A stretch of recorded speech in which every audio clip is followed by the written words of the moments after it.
Hello again, everybody. This is a Fantasy Sports Boss with the Monday night wrap-up. We have two games to discuss. Buffalo Bills, Atlanta Falcons. The Falcons coming away with a 24-14 victory. Very impressive offensive performance. And what's going on with the Buffalo Bills have now lost two in a row. The defense can't stop anybody. Also, the Chicago Bears at home underdogs, come out with a 1-point victory over the Washington Commanders. Jaden Daniels was a monster in this one. We'll get to that. But we'll start with the Atlanta Falcons, and make sure you guys hit that subscribe button if you're new to the channel. Bijan Robinson. So really the main point of contention, debate, whatever you want to call it, at the top of summer drafts was whether to take Bijan Robinson or Jamar Chase. For me, I went back and forth constantly with the two, but I had settled on Robinson because of the fact that if something happens to Joe Burrow, then Jamar Chase would be hurt, whereas Bijan, if something happens to Michael Penix, Kirk Cousins can come in and do a good job, and really running backs are not as dependent on their quarterback. Well, we've seen that play out already this season, right? I mean, Jamar Chase, although he's been good the last 2 weeks, has gone through some pronounced struggles without Joe Burrow. Meanwhile, Bijan Robinson just putting up monster fantasy numbers. He's impossible to stop. Last night, 19 carries for 170 yards. That's 8.9 per carry.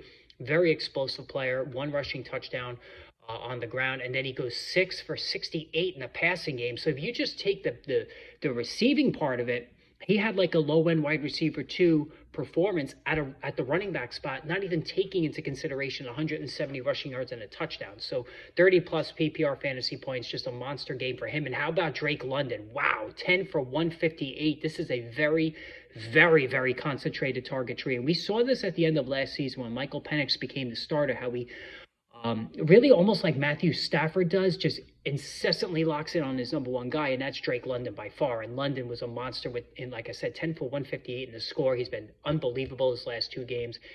Michael Penix throws for a touchdown, 20 of 32. Like he's not exactly lighting things up, talking about Penix, but he's getting the ball to where it needs to go. The prime fantasy players there.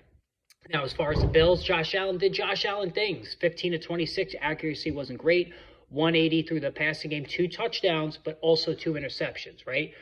42 yards on the ground. So this was the whole gamut of the Josh Allen experience. Bunch of rushing yardage, bunch of touchdown passes, and then he also turned the ball over, right? And James Cook, 17 of 87, did not score a touchdown. I don't think he caught a pass. He did not catch a pass in this one. So the last 2 weeks now, we've hit a bad patch for James Cook. I was wrong initially this season saying, I faded him everywhere. I've been very open about that. I was wrong. He was piling up touchdowns left and right.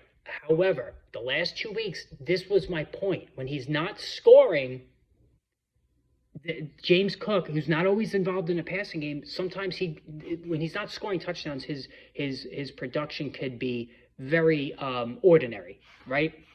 Almost like a Derrick Henry situation, although he's a better pass receiver than Derrick Henry is.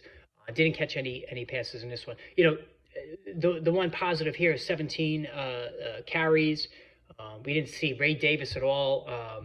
Ty Johnson only had 1 carry for 5 yards. So they're feasting on James Cook. So I think ultimately he's going to be fine, but he has hit a little bit of a quiet patch here. Nothing going on in the Buffalo passing game really to speak of. And this team now all of a sudden after a 4-0 start has hit the skids. When it comes to at least the last couple of weeks, the defense is not stopping anybody. Just by seeing the last 2 weeks how poorly they've been playing. Chicago 25-24 over the Commanders. You're starting to see progress here with the Bears. New coaching staff. They're 3-2 now. They got a winning record. Commanders at 3-3.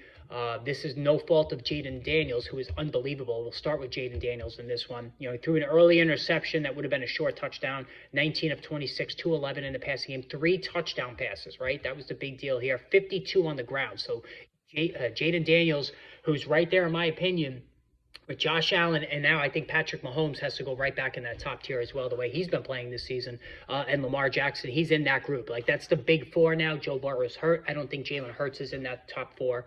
So that's your big 4 now with Jaden Daniels. Ja'Cory Krosky-Merritt. So it took 7 weeks, but now he's finally the guy. 17 carries, 61 yards. Not great, 3.6 efficiency. Jeremy McNichols got only 2 carries. Nobody else involved here, really. So Krosky-Merritt, if you stayed patient this whole time, and I admit I did drop him in one league when I was dealing with a bunch of injuries, he's going to be the guy going forward. But he's not involved really in the passing game, just 1 catch for 7 yards. So this is more of a standard league guy than anything. Deebo Samuel played. He didn't look right. 4 catches for 15 yards. He just not involved. Zach Ertz still doing it in year 12. 6 for 43 and a touchdown reception in this one. Now, as far as the Bears are concerned, Caleb Williams, it's easy to say, and he threw for 1 touchdown in this one. He really kind of was a game manager. He didn't run at all. He was -2 in the running game. You could easily make the case so far that Bo Nix and Drake May have been better quarterbacks in the NFL and in fantasy than Caleb Williams. Right? Both of those guys have been much more consistent. But Caleb Williams is not playing badly. He's still missing way too many throws that are gimmies, right? DeAndre Swift had his first big game, 14 of 108. He needed this. He was getting a little heat from Menage, the rookie. And I think, this was something that he definitely needed here. And he caught 2 passes for 67 yards and a touchdown. So he was the one that caught the touchdown pass.